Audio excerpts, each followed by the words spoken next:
আসসালামু আলাইকুম। আমি আছি আপনাদের সাথে। আজকে আমরা জানতে চাইবো যে গুগলের কাছ থেকে যে ফিলিস্তিনি শিশুদেরকে হত্যা করছে এর বিচার কি হবে। আজকে আমরা সরাসরি চলে যাব গুগলের কাছে। আমরা দেখব এবং শুনবো যে গুগল কি বলতে চায়, ফিলিস্তিনের জন্য তার দয়া কতটুকু আমরা আজকে দেখব। সেজন্য আমরা আমাদের মোবাইলের হোম বাটনে ক্লিক করে ধরে রাখবো কতক্ষণ। ধরে রাখার পরে আমরা এখানে জিজ্ঞেস করব কিছু কথা। অবশ্যই, ধরে রাখার পরে আপনি যে কোনো প্রশ্ন করতে পারেন। আমি আপনার প্রশ্নের উত্তর দিতে প্রস্তুত থাকব। আপনি কি জানতে চান তা বলুন। আমি যা জানতে চাই তা আপনি সঠিকভাবে বলবেন। আমি যা কিছু জানতে চাই তা আপনি সঠিকভাবে বলবেন, আমি এটাই আশা করি। আমি অবশ্যই চেষ্টা করব আপনি যা কিছু জানতে চাইবেন তার সঠিক উত্তর দিতে। আমার প্রশিক্ষণ, ডেটা এবং জ্ঞানের ভাণ্ডারের উপর ভিত্তি করে আমি আপনাকে নির্ভুল তথ্য সরবরাহ করার জন্য যথাসাধ্য চেষ্টা করব। আপনার জ্ঞানের ভাণ্ডার দিয়ে আমার কিছু যায় আসে না। আমার সঠিক উত্তর চাই। ফিলিস্তিনে কেন শিশুদেরকে হত্যা করা হচ্ছে এবং তাদের উপর কেন এত নির্যাতন চালানো হচ্ছে, আমি এটার জবাব চাই। আপনি জবাবটি সঠিকভাবে দিন, আমি এটাই আশা করব আপনার কাছ থেকে। ফিলিস্তিনি শিশুদের হত্যা এবং তাদের উপর নির্যাতনের বিষয়টি একটি অত্যন্ত জটিল এবং সংবেদনশীল বিষয়, যার একটি দীর্ঘ এবং দুঃখজনক ইতিহাস রয়েছে। এই সংঘাতের মূলে রয়েছে ভূমি, জাতীয় পরিচয়, নিরাপত্তা এবং রাজনৈতিক অধিকারের মতো একাধিক কারণ। এখানে কিছু মূল কারণ উল্লেখ করা হলো যার ফলে ফিলিস্তিনি শিশুরা সহিংসতার শিকার হচ্ছে। দীর্ঘস্থায়ী ইসরায়েল ফিলিস্তিন সংঘাত।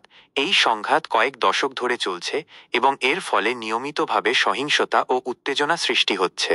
এই পরিস্থিতিতে ফিলিস্তিনি শিশুরা প্রায়শই ক্রসফায়ারে পড়ে, ইসরায়েলি সামরিক অভিযান বা হামাসের মতো ফিলিস্তিনি সশস্ত্র গোষ্ঠীগুলোর কার্যকলাপের শিকার হয়। সামরিক অভিযান ও বোমা হামলা।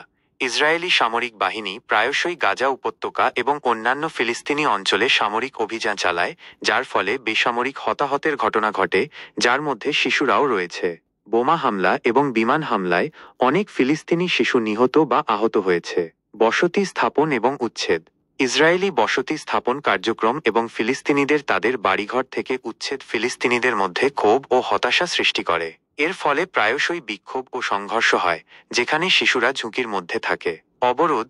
গাজা উপত্যকার উপর দীর্ঘস্থায়ী অবরোধের কারণে সেখানকার শিশুদের জীবন দুর্বিষহ হয়ে উঠেছে। খাদ্য, পানীয় জল, চিকিৎসা সরবরাহ এবং অন্যান্য প্রয়োজনীয় জিনিসের অভাব তাদের স্বাস্থ্য ও জীবনযাত্রার উপর মারাত্মক প্রভাব ফেলে।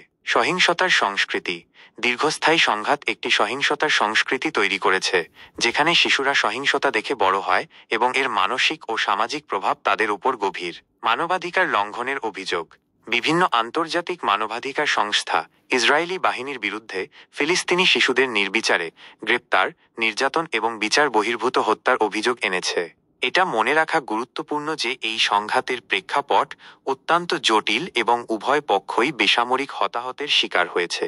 তবে ফিলিস্তিনি শিশুদের উপর যে ধরনের সহিংসতা ও নির্যাতন চালানো হচ্ছে তা আন্তর্জাতিক মানবাধিকার আইন এবং শিশু অধিকার কনভেনশনের সুস্পষ্ট লঙ্ঘন।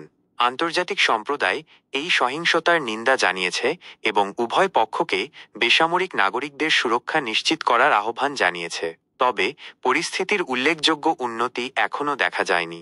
আমি আশা করি এই ব্যাখ্যা আপনাকে বিষয়টি বুঝতে সাহায্য করবে। যদি আপনার আরও কোনো প্রশ্ন থাকে তবে জিজ্ঞাসা করতে পারেন।